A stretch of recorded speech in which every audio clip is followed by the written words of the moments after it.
বহু বছর আগের কথা। বাংলার এক নিভৃত পল্লীতে এক বৃদ্ধ কৃষক বাস করতেন। দুনিয়াদারির প্যাচঘোচ তিনি খুব একটা বুঝতেন না, কিন্তু তার সম্পদ বলতে ছিল কেবল একটি তেজি ঘোড়া। তবে সেই বৃদ্ধের বড় দুশ্চিন্তার কারণ ছিল তার 4 সন্তান। চারজনই দেখতে মাশাআল্লাহ জোয়ান হলেও বুদ্ধিতে তারা ছিল আস্ত একটা হাদারাম। বাপের চোখে তারা আদরের হলেও গ্রামের মানুষের কাছে তারা ছিল হাসির খোরাক। বৃদ্ধের মৃত্যুর পর এই 4 ভাই আর তাদের সেই ঘোড়াকে নিয়ে যে লঙ্কাকাণ্ড ঘটেছিল তা আজও লোক মুখে ফেরে। চলুন শোনা যাক সেই অদ্ভুত আর মজার কাহিনী। পুরানো দিনের কোনো এক গ্রামে এক লোক থাকত যার একটি পালিত ঘোড়া ছিল। সেই লোকের 4 ছেলে ছিল। বাবার কাছে তো তারা 4 জনই অতি আদরের ছিল, কিন্তু তারা ছিল প্রথম শ্রেণীর বোকা।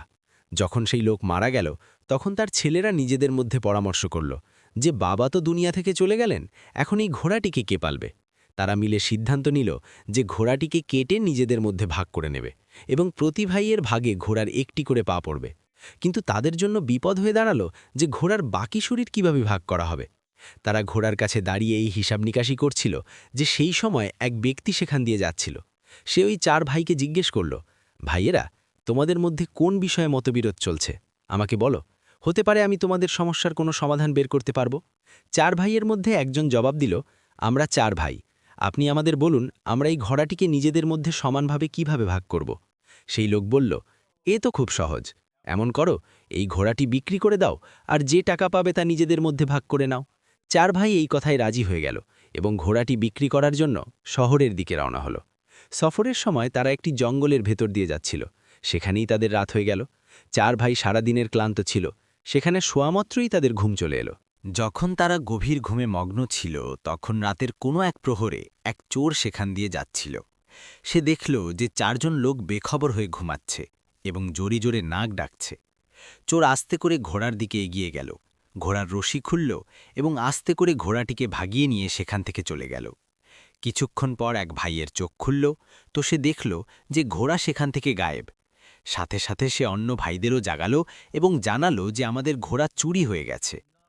এক ভাই হাই তুলতে তুলতে বলল, শুয়ে পড়ো, রহমত আলী নিয়ে গেছে হয়তো, সকালে দেখে নেব। সকালে যখন 4 ভাইয়ের চোখ খুলল তখন তারা রহমত আলীকে খুঁজতে বেরিয়ে পড়ল। পথে তারা একটি উটের পায়ের চিহ্ন দেখল। এই দেখো, উটের পায়ের চিহ্ন, একজন বলল। দ্বিতীয়জন বলল, ভাই, এটি কোনো মদ্দা উটের পায়ের চিহ্ন। তৃতীয়জন বলতে লাগল, এই উটটি তো এক চোখে অন্ধও মনে হচ্ছে। চতুর্থজন বলল, রশি ছিঁড়ে পালিয়েছে হয়তো। তারপর তারা 4 জন সামনে এগোল। এখনও অল্প দূরেই গেছে হয়তো, দেখল যে এক ব্যক্তি পেরেশান অবস্থায় আসছে। সে তাদের জিজ্ঞেস করল, আপনারা কি এখানে কোনো উট দেখেছেন? এক ভাই বলল, মদ্দা উট। দ্বিতীয়জন বলল, এক চোখে অন্ধও ছিল। তৃতীয়জন বলল, রশি ছিঁড়ে পালিয়েছিল। সেই লোক বলতে লাগল, আপনারা একেবারে ঠিক বলছেন, এটা বলুন উট কোথায় দেখেছেন আপনারা? তারা সমস্বরে বলল, আমরা তো উট দেখিনি, আপনি সামনে গিয়ে তালাশ করুন। সেই লোক বলতে লাগল, ভাইয়েরা, আপনাদের কাছে উট সম্পর্কে এত তথ্য আছে আর তারপরও আপনারা অস্বীকার করছেন, এ কেমন কথা? হতে পারে আপনারাই আমার উট চুরি করেছেন। চলুন বাদশাহর কাছে যাই, তিনি এই ব্যাপারে ফয়সালা করবেন। 4 ভাই এবং উটের মালিক বাদশাহর দরবারের দিকে রওনা হল। পথে মাটিতে তাদের কোনো মানুষের পায়ের চিহ্ন নজরে এলো। এক ভাই বলল, এটা কোনো মহিলার পায়ের চিহ্ন। দ্বিতীয়জন বলল, এই ঘর থেকে রাগ করে বের হয়েছে। তৃতীয়জন বলল, ভাই, একে তো গর্ভবতী মনে হচ্ছে, অর্থাৎ তার বাচ্চা হবে। কথা বলতে বলতে যখন তারা সামনে এগোলো তখন এক ব্যক্তি দৌড়ে দৌড়ে এলো। সে জিজ্ঞেস করল, ভাইয়েরা, পথে কি আপনারা কোনো মহিলাকে দেখেছেন? এক ভাই বলল, সেই যে রাগ করে ঘর থেকে বেরিয়েছিল। দ্বিতীয়জন বলল, আমার মনে হয় গর্ভবতীও ছিল। তৃতীয়জন বলল, রাতের বেলা ঘর থেকে পালিয়েছিল। সে বলল, হ্যাঁ, একেবারে ঠিক বলছেন, এটা বলুন সে কোথায়? 4 ভাই আবারও সমস্বরে বলল, আমরা তো তাকে দেখিনি, গিয়ে অন্য কোথাও তালাশ করুন। সেই লোক বলতে লাগল, আমি আপনাদের কথায় কিভাবে বিশ্বাস করব? আপনারা সব কিছু জানেন আর এখন বলছেন যে আমরা এর ব্যাপারে কিছু জানি না। আমার স্ত্রী নিশ্চিতভাবে আপনাদের কাছেই আছে। ওই ভাইয়েরা বলতে লাগল, যদি আপনার আমাদের ওপর সন্দেহ হয় আর আমাদের কথায় বিশ্বাস না হয়, তবে আসুন আমাদের সাথে বাদশাহ যাচে চলুন, যাতে তিনি এই বিষয়ের কোনো ফয়সালা করেন। এখন সেই লোকটিও তাদের সাথে চলতে লাগল। চলতে চলতে তারা এক শহরে পৌঁছে গেল। এক গলিতে তারা এক লোককে জিজ্ঞেস করল, রহমত আলীর বাড়ি কোথায়? সে পাশের বাড়ির দিকে ইশারা করল। অমনি এক বাড়ি থেকে এক ব্যক্তি বের হল এবং বলতে লাগল, রহমত আলী আমি, বলো কি ব্যাপার? ভাইয়েরা বলতে লাগল, গতরাতে তুমি আমাদের ঘোড়া নিয়ে গিয়েছিলে, সেটা আমাদের ফেরত দাও। রহমত আলী বলতে লাগল, আমি তো আমার বাড়িতেই আছি, তোমরা কি পাগল না আহাম্মক? আমি কিভাবে তোমাদের ঘোড়া নিয়ে গেলাম? ভাইয়েরা বলল, যদি তুমি অস্বীকার করো তবে চলো বাদশাহর কাছে। এখন এরা সবাই বাদশাহর দরবারে পৌঁছে গেল। বাদশাহ জিজ্ঞেস করলেন, তোমরা এখানে কেন এসেছ? কি ব্যাপার? তারা বলল, আমরা ইনসাফের জন্য বাদশাহর হুজুরে পেশ হয়েছি। তারপর সবাই বাদশাহকে সমস্ত কথা একে একে বলে দিল। উটের মালিক বলল, জাহাপনা, এরা প্রথমে আমার হারিয়ে যাওয়া উট সম্পর্কে সমস্ত কথা সঠিক বলল, আর তারপর বলে যে আমরা তাকে দেখিনি। উট চুরিকারী নিশ্চিতভাবে এরাই, আমি ইনসাফ চাই। দ্বিতীয় ব্যক্তি বলতে লাগল, আমার বিবি রাতে ঘর থেকে বেরিয়েছে, এরা তার ব্যাপারে একেবারে সঠিক তথ্য দিল, আর সাথে বলে যে আমরা তাকে দেখিনি। আমার বিবিকে অপহরণকারী এই চারজনই। বাদশাহ এই চার ভাইয়ের কাছে জিজ্ঞেস করলেন, তোমরা নিজেদের সাফাইয়ে কি বলতে চাও? ভাইয়েরা জবাব দিল, হুজুর, রাতে রহমত আলী আমাদের ঘোড়া চুরি করে নিয়েছে। রহমত আলী বলল, আড়ম্পনা, আমার এ সম্পর্কে বিন্দুমাত্র জ্ঞান নেই, এরা বিনা কারণে আমাকে ধরে এনেছে। বাদশাহ আবার জিজ্ঞেস করলেন, যখন রহমত আলী ঘোড়া চুরি করে নিয়ে যাচ্ছিল তখন তোমাদের মধ্যে কেউ কি তাকে দেখেছে? ওই ভাইয়েরা বলতে লাগল, হুজুর, আমাদের মধ্যে কেউ তাকে দেখেনি। বাদশাহ রাগে বললেন, যখন তোমরা তাকে দেখোইনি তখন তার ওপর মিথ্যে অপবাদ কেন লাগাচ্ছ? আর যারা অন্য লোকেরা তোমাকে চুরি ও অপহরণের আসামি ভাবছে, তার সাফাইয়ে তোমরা কি বলতে চাও? চার বোকা ভাই বলল, হুজুর, এই লোকেরা আমাদের ওপর তহমত লাগাচ্ছে, আমরা অপরাধী নই, আসলে আমরা গায়েবী ইলম জানি, আমাদের সব কিছু ওই ইলমের মাধ্যমেই জানা হয়। বাদশাহ বললেন, যদি এমন হয় তবে আমি তোমাদের পরীক্ষা নেব, যদি তোমরা সঠিকভাবে বলে দিতে পারো তবে আমি মেনে নেব যে তোমরা সত্যিই গায়েবী ইলম রাখো। বাদশাহ একটি আনার অর্থাৎ ডালিম আনালেন এবং সেটি সিন্ধুকে রেখে জিজ্ঞেস করলেন, বলো এর ভেতরে কি আছে? চার ভাই একে অপরের মুখ দেখতে লাগল। বড় ভাই বলল, কোনো গোল গোল মতো জিনিস আছে। দ্বিতীয় ভাই বলল, এর মাথায় কোনো ছোট তাজও আছে। চতুর্থজন বলল, কেন বলছেন না যে সিন্ধুকে আনার আছে? বাদশার বিশ্বাস হয়ে গেল যে এই ভাইরা সত্যবাদী এবং গায়েবী ইলম রাখে। তিনি রহমত আলীকে বললেন, এদের ঘোড়া ফেরত দাও অথবা তার দাম শোধ করো। আর বাকি লোকদের বললেন, যাও তোমরা নিজের উট আর বিবি নিজেই তালাশ করো। ভাইরা রহমত আলীর কাছ থেকে ঘোড়ার দাম উসুল করল এবং শহরের বাজার থেকে ভেড়া ছাগল কিনে নিল। তারা অত্যন্ত গর্বের সাথে নিজের গ্রামের দিকে ফিরে রওনা হল। পথে এক ঘন জঙ্গল এলো, যেখানে গাছের ছায়া আর ঠান্ডা হাওয়া তাদের ঘুমের দিকে টানতে লাগল। তারা সবাই ক্লান্ত ছিল, তাই এক বড় গাছের নিচে শুয়ে ঘুমিয়ে পড়ল। কিছুক্ষণ পর এক ভাইয়ের চোখ খুলল, তো সে চমকে দেখল যে ছাগলের একটি বাচ্চা গাছে চড়ে আছে, আর ভেড়াগুলো নিজের মুখ নাড়াতে নাড়াতে যেন একে অপরের সাথে পরামর্শ করছে। সে তখনই নিজের ভাইদের জাগাতে লাগল এবং ঘাবড়ে গিয়ে বলল, ওঠো ওঠো, ছাগলগুলো লাঠি ভাঙছে আর ভেড়াগুলো আমাদের মারার পরিকল্পনা করছে। বাকি ভাইরা হড়বড়িয়ে উঠে বসল এবং কিছু না ভেবেই সেখান থেকে দৌড়ে পালালো।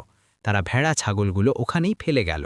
দৌড়াতে দৌড়াতে একটি ভেড়া পিছে পিছে আসতে লাগল। এক ভাই পিছে মুড়ে দেখল, পাথর উঠালো এবং তার উপর ছুঁড়ে মারল। একটাকে তো মেরেছি, বাকিরা নিজের জান বাঁচাও। তারপর তারা অনেক দূরে গিয়ে থামল। যখন তাদের শ্বাস স্বাভাবিক হল তখন একজন বলল, একটু গণনা করো তো, আমরা সবাই আছি কিনা। এক ভাই গণনা শুরু করল, 1 2 3, আরে চতুর্থজন কোথায় গেল? তারা প্রতিবার অন্য 3 ভাইকে গুনত আর নিজেকে ভুলে যেত। একে একে সবাই গণনা করল এবং সবারই মনে হল যে তাদের এক ভাই হারিয়ে গেছে। এমন সময় এক ঘোড়সওয়ার সেখান দিয়ে যাচ্ছিল। সে তাদের কথা শুনল, হাসল এবং বলল, যদি আমি তোমাদের গণনা পূর্ণ করে দিই তবে আমি কি ইনাম পাব? ভাইয়েরা জবাব দিল, আমরা তোমার গোলাম হয়ে যাব। ঘোড়সওয়ার একে একে হাত ধরে গণনা করল, 1 2 3 4। ভাইয়েরা অবাক হয়ে গেল এবং খুশি হয়ে বলল, বাহ, সত্যি তুমি বুদ্ধিমান, আমরা এখন তোমার গোলাম। ঘোড়সওয়ার তাদের নিজের বাড়িতে নিয়ে এলো এবং সবাইকে আলাদা আলাদা কাজ সঁপে দিল। একজনকে বলল, তুমি আমার মায়ের খেদমট করো, খেয়াল রেখো তার ওপর যেন মাছিও না বসে। দ্বিতীয়জনকে হুকুম দিল যে বলদগুলোকে খাওয়াও। তৃতীয়জনকে ফসল কাটার কাজ দিল এবং চতুর্থজনকে ভেড়া ছাগলের পাহারায় নিযুক্ত করল। যে ভাইকে মায়ের খেদমতের কাজ দেওয়া হয়েছিল সে মাছি তাড়ানোর জন্য একটি লাঠি নিয়ে বসে গেল। যখনই মায়ের ওপর মাছি আসত সে জোরে লাঠি দিয়ে মারত। বুড়ি ব্যথায় কাতরাত, কিন্তু সেই ভাই নিশ্চিত হয়ে বসে থাকত। কয়েকবার লাঠির আঘাত পড়ার পর সেই বেচারি জান হারাল।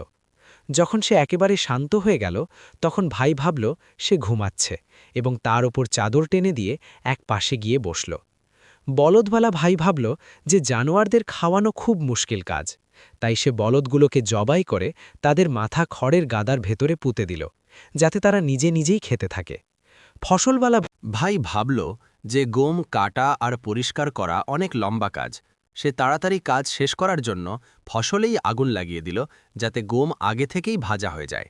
চতুর্থ ভাই যখন ভেড়া ছাগলদের খাবারের দিকে দেখল তখন সেই সময় কিছু ক্ষুধার্ত কুকুর সেখানে চলে এলো। সে ভাবল যে হয়তো গ্রামের লোকেরা কুকুরগুলোকে কিছু খেতে দেয়নি, তাই তারা ভেড়া খেতে লাগল। ভাই তাদের থামানোর বদলে বলল, চলো ঠিক আছে, আল্লাহর ইচ্ছা। যখন ঘোড়সওয়ার ফিরে এলো তখন সবার আগে মায়ের কামরায় গেল, দেখল যে তিনি চাদরের নিচে শান্ত হয়ে পড়ে আছেন। যখন চাদর সরালো তখন তার চেহারা রক্তে মাখামাখি ছিল। সে দুঃখে কেঁদে উঠল। তারপর সে বলদগুলোর কাছে গেল এবং দেখল যে তাদের কাটা মাথা খড়ে দাফন করা। রাগ আরও বাড়ল। ফসলের দিকে গেল তো শুধু ছাই পেল, ভেড়া ছাগলও গায়েব ছিল। চার ভাইয়ের বোকামি দেখে সে মাথা ধরে বসে পড়ল, কিন্তু তারপর মনে মনে ধৈর্য ধরল এবং বলল, ঠিক আছে, তোমরা তো অবুঝ, মাফ করলাম। সে তাদের হুকুম দিল, যাও কবরস্থানে এবং এমন এক কবর খোঁড়ো যা কানের সমান গভীর হয়। কবরস্থানে রওনা হল এবং সেখানে পৌঁছে একজন কোদাল মারল। দ্বিতীয় ভাই নিজের কান সেখানে রেখে দিল এবং বলতে লাগল, এই কবর তো কান থেকে বড় হয়ে গেছে। তারা ভাবল যে ঘোড়সওয়ার আগে থেকেই তাদের ওপর নারাজ, আর যদি কবর বড় হয়ে যায় তবে সে আরও বেশি বিগড়ে যাবে। ফলে তারা কবরটিকে ওভাবেই ছেড়ে দিল এবং এই ভেবে বাড়ি ফিরে এলো যে কবর বানানো হয়ে গেছে। ঘোড়সওয়ার অবাক হল যে এরা এত তাড়াতাড়ি ফিরে এলো কিভাবে। সে জিজ্ঞেস করল, তোমরা কি কবর নিজে খুঁড়েছ না এমনি ফিরে এসেছ? ভাইরা বলতে লাগল, জনাব, এটি কোনো মুশকিল কাজ ছিল না, আমরা তো কবর খুঁড়েও এসেছি। ঘোড়সওয়ার বলল, ওই কাজে তো যথেষ্ট সময় লাগে। জানি না তোমরা এত তাড়াতাড়ি কবর কিভাবে খুঁড়লে। চলো আমার সাথে, আমাকে দেখাও। যখন তারা সবাই পুনরায় কবরস্থানে পৌঁছালো তখন কবর তালাশ করতে লাগল, কিন্তু তা কোথাও নজরে এলো না। তালাশ করতে করতে অনেক সময় লেগে গেল। অবশেষে এক ভাই বলল, জনাব, এই দেখুন, এই যে কানের সমান কবর। ঘোড়সওয়ার রাগে বলল, আরে বুদ্ধু, আমি কানের দিকে ইশারা করে গভীরতা বুঝিয়েছিলাম, এটা তো সামান্য এক মুষ্টি পরিমাণ কবর। ঘোড়সওয়ার রাগে ফুঁসতে ফুঁসতে চার ভাইকে হুকুম দিল, যাও আমার মায়ের লাশ নিয়ে এসো, আমি নিজেই তার জন্য কবর খুঁড়ে নেব। চার ভাই সাথে সাথে রওনা হল এবং মৃত বুড়িকে চারপাইতে রেখে দৌড়াতে দৌড়াতে কবরস্থানের দিকে চলতে লাগল। কিন্তু পথে কোথাও সেই বুড়ি চারপাই থেকে পড়ে গেল, আর ওই বেয়াক্কেলদের খবর পর্যন্ত হল না। যখন কবরস্থানে পৌঁছে তারা চারপাই রাখল তখন একে অপরের মুখ চাওয়াচাওয়ি করতে লাগল। ঘোড়সওয়ার রাগে জিজ্ঞেস করল, আমার মা কোথায়? তারা ভ্যাবাচ্যাকা খেয়ে জবাব দিল, জনাব, আমরা লাশ নিয়েই তো আসছিলাম, কিন্তু সে পথে কোথাও পালিয়ে গেছে। এখন আমরা এখানে পৌঁছেছি আর দেখছি যে চারপাই খালি। ঘোড়সওয়ারের মাথায় আকাশ ভেঙে পড়ল। এ কিভাবে সম্ভব যে এক মরা মানুষ পালিয়ে যায়?